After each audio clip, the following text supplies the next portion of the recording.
చేశారు, మహిళా మోర్చా ఇన్ఛార్జిగా చేశారు, జాతీయ ప్రధాన కార్యదర్శి చేశారు, అనేకమైన ఎన్నికలకు ఇన్ఛార్జిగా చేశారు, రకరకాల బాధ్యతల్లో పనిచేస్తున్నారు.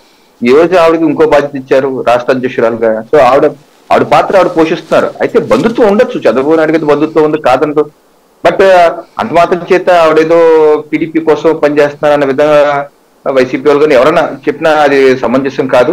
ఏదన్నా సరే ఇప్పుడు ఒక ప్రతిపక్ష పార్టీ అధికార పార్టీనే విమర్శిస్తుంది కదా సాయి గారు, అంతేగాని ప్రతిపక్ష పార్టీని విమర్శించదు కదా. అధికార పార్టీని విమర్శించినంత మాత్రాన మిగతా ప్రతిపక్షాలతో కలిసిపోయింది అన్నట్టు భావన కరెక్ట్ కాదు. నెంబర్ 1. 2, భారతీయ జనతా పార్టీకి 4 ఎంపీలు గిఫ్ట్ గా ఇచ్చారని చెప్తున్నారు. ఓకే సరే, ఆ పార్టీ విలీనం చేశారు, ఆ యొక్క రాజ్యాంగబద్ధంగానే జరిగింది, అది కాన్స్టిట్యూషన్ ఆఫ్ ఇండియాలో ఉన్నటువంటి బద్ధంగానే ఆ యొక్క 3/4 వచ్చి కలిశారు. ఓకే, మరి అది తెలుగుదేశం పార్టీ మీలో విలీనమైందా సార్ రవికిరణ్ గారు? విలీనమైందా?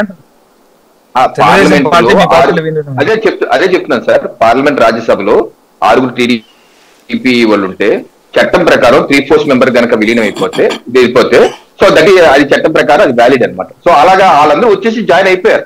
అది రాజ్యాంగబద్ధంగా జరిగింది, అంతేకాని ఇది రాజ్యాంగేతరంగా జరగలేదు.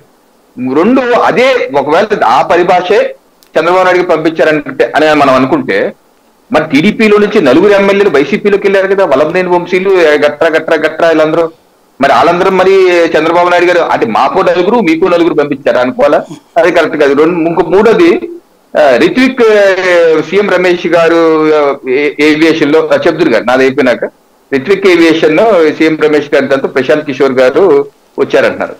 సో ఓకే, దాని మీద ఒక చిన్న వివరణ ఏంటంటే, రిత్విక్ ఏవియేషన్ ప్రైవేట్ లిమిటెడ్ అనేది సీఎం రమేష్ గారిది సొంతంది కాదు, వాళ్ళ కుటుంబ సభ్యులు, వాళ్ళ అబ్బాయిదో లేకపోతే వాళ్ళ కుటుంబ సభ్యులతో ఎవరితో నాకైతే తెలియదు. అది సీఎం రమేష్ గారిది కాదు, నెంబర్ 1. నెంబర్ 2, అదొక ప్రైవేట్ ఎయిర్వేస్ ఏజెన్సీ. అది డబ్బులు కడితే ఎవరికన్నా సరే సర్వీస్ ఇస్తారు. మీరు కట్టచ్చు, నాకైతే స్తోమత ఉండదు, మేము కట్టలేము. సో ఎవరన్నా సరే దాన్ని ఎంగేజ్ చేసుకుంటారు, డబ్బులు కడితే యూజ్ చేసుకుంటారు.